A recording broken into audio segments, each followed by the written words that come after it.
Thank you very much, Rabia. I'm glad to see this very nice and big and very interested crowd. This is promising to be a very good conference.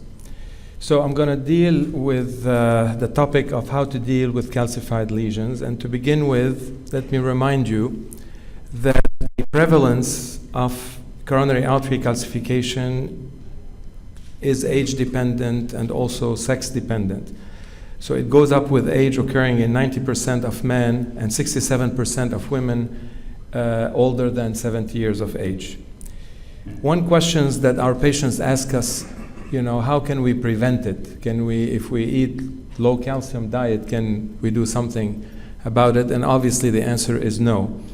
It is not related to high calcium diet. Of course, you can tell your patients it can be prevented by the classic risk factor modifications for coronary artery disease and chelation and all these type of things. Have been tried, EDTA and all that, but they don't work.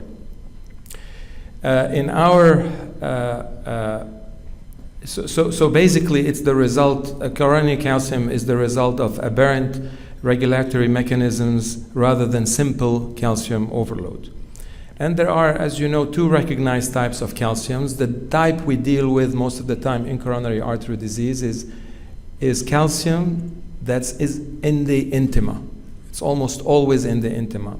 You do see it in the media with advanced age diabetes, chronic kidney disease, but typically medial calcifications that contribute to arterial stiffness, you see them in the bigger arteries, such as in the aorta, such as the Monkeyberg sclerosis. But typically in our arena, you see it more in the intima, and in diabetic and chronic kidney disease, it sort of gets more into the media.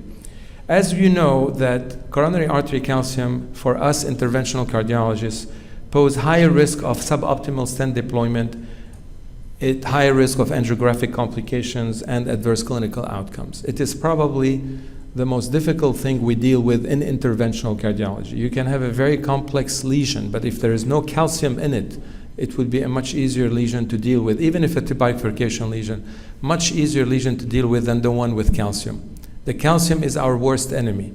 And over the years, we've made advancements that I will discuss with you.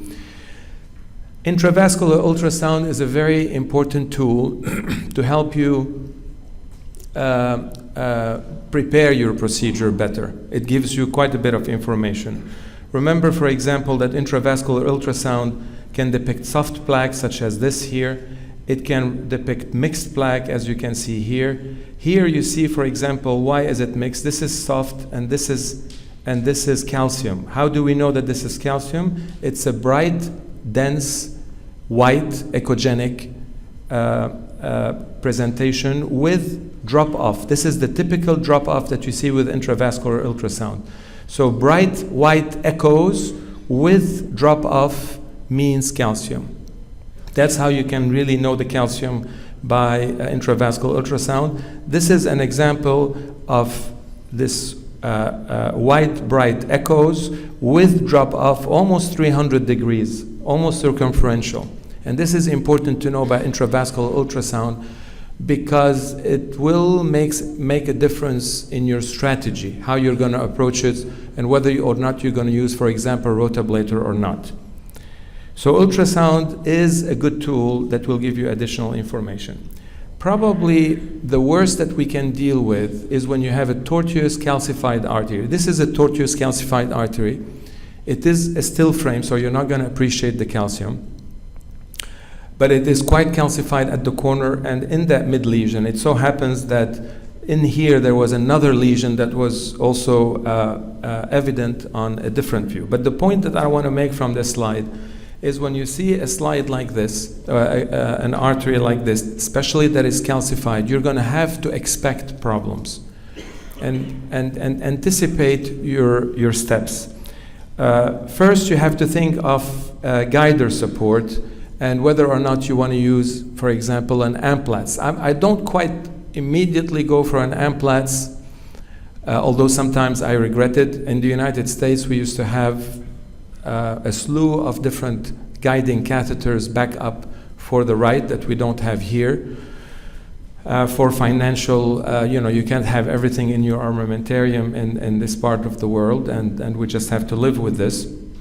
But here an Amplats is the alternate choice. Most of the time you can do without it, but when you're stuck, then you have to switch to it. Then wire selection. For this type of lesion, for example, probably a hydrophilic coating wire may be preferable to navigate through those angles and even through the calcified lesions. Keep in mind that a hydrophilic wire, if it is difficult to cross with that wire and you start dissecting that artery, then it becomes a double nightmare. Not only you have an artery that's closing on you, but you also have to rescue that artery going through those tortuous calcified segments. So it's a balance, and you have to tackle it very gently. Adequate predilatation is important. However, you have to weigh it. For example, when you have this lesion, which is quite calcified, and it's focal, so most likely it's going to dilate well. But if it doesn't and you force it, you go to 20 atmospheres, it's maybe what you want, because you want to dilate it enough to be confident that you can expand your stent, right? If it's calcified, you don't want to go with an under expansion with balloon and then not to be able to expand the stent. So ideally, you should know that your balloon has expanded well enough that your stent will expand well enough and not have a waste on the stent, because a waste on the stent is very difficult to tackle. However, if you force your balloon to get to what I'm telling you is probably better for stent expansion later, and you create a dissection, then that's another set of complication that is unwanted. So it's a balance. You have to use your judgment. How much am I going to predilate versus while not causing the problem to get worse. And of course, before you start, or maybe as you deal with your artery, you're going to think about lesion modification. Okay, so in terms of lesion modifications, what do we have? We have some, what I call maybe some primitive gadgets, such as the scoring balloon. And the scoring balloon typically has those helically placed nitinol wires that as your balloon expands, those wires are going to dig into the plaque and maybe modify the plaque so that it facilitates expansion, maybe along some cracking of the plaque. Honestly, not very useful in my experience. We don't have it in this part of we don't have it here in Lebanon. The cutting balloon is an alternative. We do have it in Lebanon, but it comes and goes. It's not consistently on our shelves. And it has those blades, the flexotomes. The blades makes it, compared to the angiosculpt balloon, a much less deliverable balloon, because the blades are blades, and they dig into this plaque and cause some fissures which will facilitate expansion. But imagine getting it into a calcified tortuous artery. It's almost impossible. And then typically this balloon should not be taken more than 12 atmospheres. And typically in calcified lesions, you want to go more than 12 atmospheres. So it's not a very good gadget for calcified lesions. I like to use it in in-stent restenosis. It's perfect for in-stent restenosis, but that's a completely different pathophysiology. But then again, we have the classic rotational atherectomy device. Rotational atherectomy device, the rotablator, is a very important gadget to have in every lab. I can tell you it has really helped me a lot in my long experience. It gets you out of trouble. You don't need to have it to use it all the time. Okay, it's an added expense which you don't, but you need to be well experienced with it, because you can't be using it once in a blue moon. When you need it, you need to have the experience to use it properly. Otherwise, you're going to face a higher risk of complications. So it comes at different size burrs, 125, 15, 175, all the way to 225, even 235, but we rarely go over 175. Your typical burr is a 1.5. It works most of the time. It is covered on the front edge with diamond chips, Just like sandpaper, when you want to use the sandpaper to polish wood, يعني ورق الإزاز, it has, it's the same concept. And when it spins, let's say at 150,000 rounds per minute. It typically shaves the hard plaque and it bounces off elastic tissue. So that's the sort of protection. If you put it outside the body against your finger as you activate it, it will groove through your through the nail, if you put it against the nail. But if you put it against your skin, provided you have soft skin, it's going to bounce off that skin. So that's a good property, and that's quite protective. It has the console, it has the pedal, the advancer. And then typically rotational atherectomy, what happened to it over time? It was involved in up to 10% of percutaneous interventions, but in most recent series, the use has fallen to 3 to 5% in select high volume centers. Even when I was at Emory, we used to use it less than 5% of the time. But that 5% of the time was essential in a high volume, high complex cath lab, because it does get you out of trouble. So it does remain, I think it is essential to have it in every lab, but you have to develop experience with it. When I started using it, it must be maybe 20 years ago, I used to do most of my cases with it, even before the stent age. I'm talking early 1990s. Because it does facilitate balloon expansion and give you a better result, lowers the incidence of dissection because we didn't have stents back then, so that was good. So I gained a lot of experience, hundreds of cases just doing those regular cases, but then after stents, we started using it much more selectively.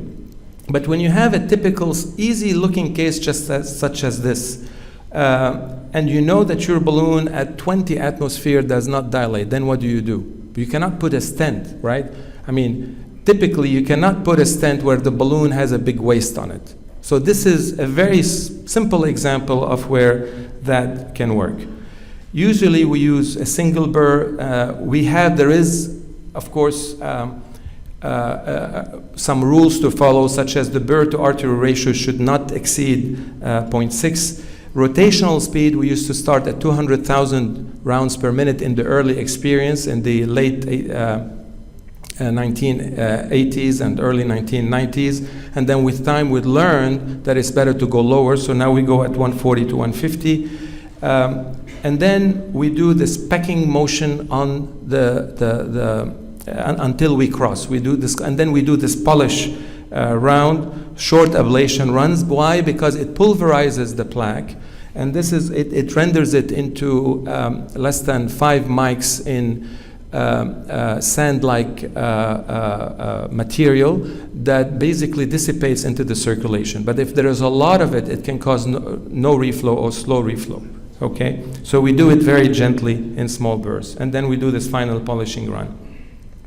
This slow flow or no reflow can happen, and we have to be prepared for it by using the appropriate size burr, avoiding significant deceleration, so we go gently like I told you. We use optimal antiplatelet therapy, liberal use of vasodilator medications. We have to have atropine on standby.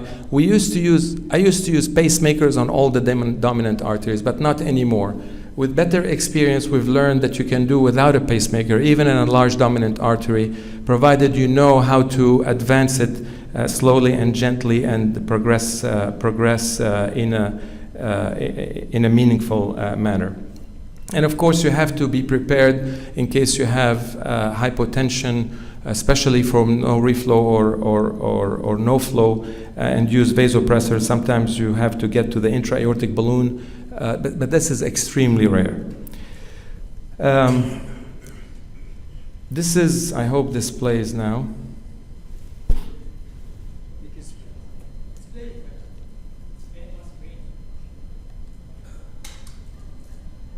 It is, oh, very good, okay.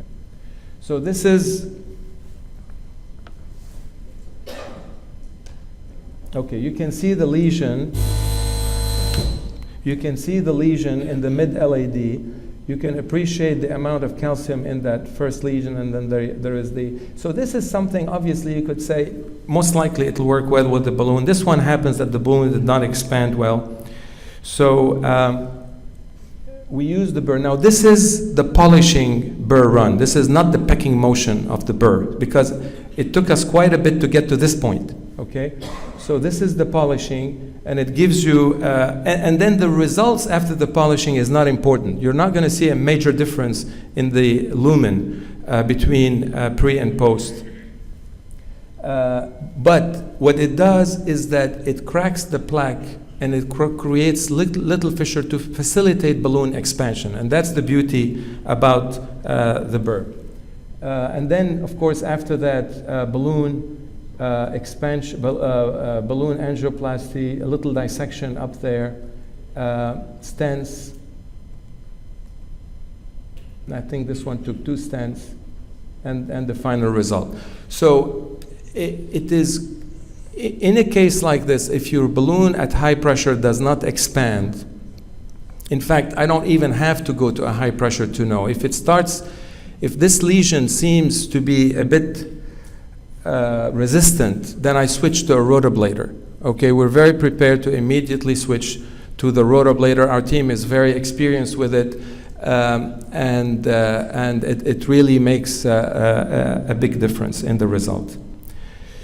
Now, another gadget, the orbital atherectomy, even though it's not available in Lebanon, but I need to tell you about it because it's gaining ground in Europe and in the United States. It is a different type of atherectomy. It has a crown which is eccentrically placed, as you can see here. And I thought I was pointing, but there is no pointer on the screen. Okay, anyway. So it has this crown in the middle. Okay, very good, thank you. So you see how this is not central, it is sort of on the side. It also has the advancer, just like the rotablator. And basically what it does is that it is eccentrically mounted so that it does this differential orbit. So it basically spins in an orbital fashion. It spins in an orbital fashion. And the crown, just like with the rotablator, will only send the hard part of the plaque, okay? And it will push away from the elastic part. So that's the safety mechanism. And as you increase the speeds, it leads to this increased centrifugal force, okay? So that's the orbital atherectomy, and it has been tested in several trials. One of them is the Orbit 2 trial, which was published in JACC Intervention, which was not a randomized trial. It was just a multi-center prospective observational trial in severely calcified lesions. It met both the primary and safety endpoints, and basically it showed that preparation of severely calcified plaque with the orbital atherectomy helped facilitate stent delivery. I don't expect it to make its way to Lebanon. Actually, I don't think we need it, simply because all these gadgets are experienced. I think it's enough to have one of those gadgets, and of course the rotablator has gained quite a bit more experience. So bottom line here, this slide basically takes us through what do we need to do when we have calcified lesions, and when do we actually rely on rotational or orbital atherectomy, basically in moderate to severe lesions. Going back to this tortuous and heavily calcified plaque, what happens if you're unable to pass a stent? So now let's say you have your wire down, you have your guider, which in this case was a regular JR4. What do you do when you cannot? So you can go to shorter stents, because of course the longer the stent, the more difficult it is to go through angulated segments, especially when they're calcified. Actually you will know this from the wire. If you pass your wire through this tortuous artery and the wire straightens, okay, then that's a very good sign that you don't have much calcium on those bends. Okay, but if the wire keeps the shape of the artery, then this is where you know that passing a stent is going to be very difficult. In fact, what you can do is when you see that wire has kept the shape of the artery, has not straightened the artery, one thing I do after I balloon, I try to take the balloon out into the guider and pass it back down again. The winged balloon, if it passes, then it's a good sign that the stent will pass. If it doesn't pass, then start working on a different strategy. Don't get a long stent to cross with. It's not going to pass. So switching guider is always an option, but after balloon dilatation, we all don't like to remove a wire and change the guider. There are ways to change guiders while keeping your wire down, but it's not easy. The buddy wire technique, you're all familiar with it. So you put a buddy wire, which is a stiff wire, and then the question is, which one do you go over? Do you go over the soft or the stiff? In my experience, you have to try one or the other, okay? Because it could be that the stiff straightens the artery enough so that you can go over the soft, but the stiff may actually accordion the artery and prevent you from passing over the soft. So if one doesn't work, then try the other. So you have both down the artery, but don't give up if you go down one and you say it didn't pass. Take your stent on the other wire and see if it will pass. And then, of course, there are those extension support catheters, which have been very, very helpful. We have both of them here in Lebanon, the Ghazzal and the Guideliners, okay? They're both good catheters. This is the Guideliner, for example. So this is outside the body, where you have this little, inside the body, this goes in where you have this little tube. So the stent is going to go through this here in a rapid exchange manner, and it's going to exit out this way. So the way you place it is you go inside your guider and you push your Guideliner catheter, or your Ghazzal catheter in this case, inside the artery as far as you can go over the wire proximal to the lesion. You have to be very careful. If you have any doubt, go with a small balloon inflated at the tip, okay, like a 1.5 balloon to protect your way as you go through. Not always advisable, but you have to weigh. You don't want to create a dissection with this catheter inside the artery. But once you have that, it really helps you a lot. I'll finish with this example from just, what are we today? Thursday, the day before yesterday, I had this case that looks on the surface very simple, right? A lesion in the middle coronary artery. There is one also more distal right here. This happened to be a guy who's almost on dialysis. He came with a creatinine of 9 before doing this case. Actually, even after this case, he didn't need dialysis, which was a big surprise.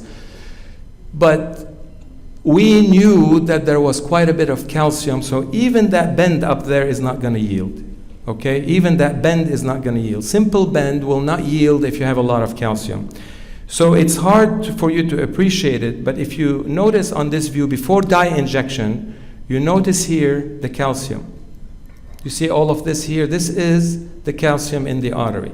Very calcified artery. You can even draw it with a pencil. Okay? So in fact, what happened was that tried to pass the regular, started with a BMW, did not go to an Amplas to begin with because of some osteal disease. BMW did not work, quickly switched to a slightly lubricant wire, the cyan blue, with balloon support, and that basically started closing the artery. Patient started having chest pain. أضرب شيء لما بيقول حكيم رحمود. This is not a good sign usually. So and so you can see here now we have that. So now what do we do?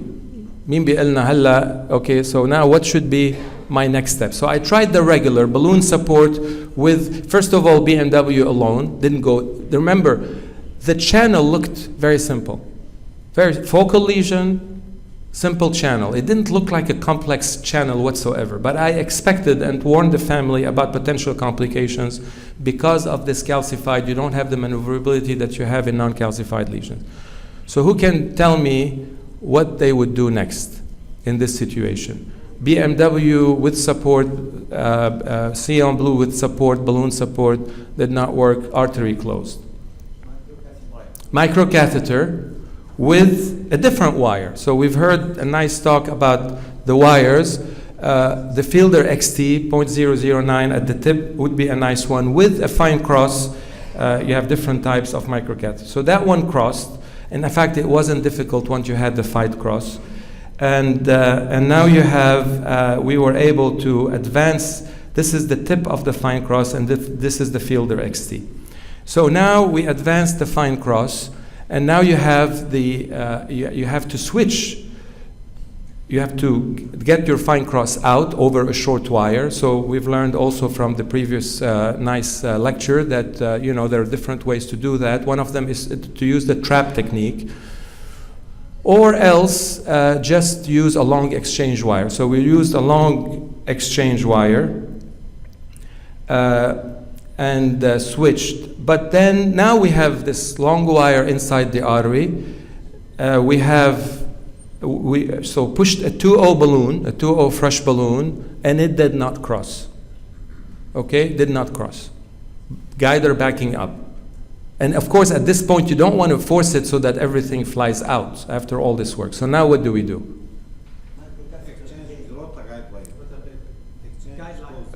Okay, so that's a good point, Tony, and in fact, we debated this, but here, the rota is not going to help you because it's really crossing this focal lesion. The problem is more proximal in that tortuous calcified segment. So the rota will not help you up there, okay? And in fact, it's a point of debate. I'm not sure if what I'm saying is totally correct. Maybe it will help you, but I think in this case, the problem is crossing this lesion, which is very tight and very calcified, and the guider is backing up. So this is when, right? Guideline. You can go body wire if you don't have the Guideliner or the Ghazzal. We have both of them available, and this one, I think, was the Ghazzal. So this is a 6 French inside a 6 French. It is meant to go inside a 6 French, and this is the tip of the guider. And it was difficult to advance this. It wasn't easy, but advanced it to this point, and then was able to balloon. And then when we advanced along, well, not long, but 18 millimeter stent, a very slick stent, it also had a problem. So we had to maneuver between not losing the guider, putting the guider a bit more coaxial, advancing the Ghazzal until the stent passed. And we were able to get a good result. However, the distal lesion that you see here, we didn't even try to get there. So this is where we thought, no way we're going to get any stent down there unless you try to get your Guideliner all the way down, use a stiff wire, change your guider, but it wasn't worth it. I think that 90% lesion was much more important than dealing with that 70% lesion or so.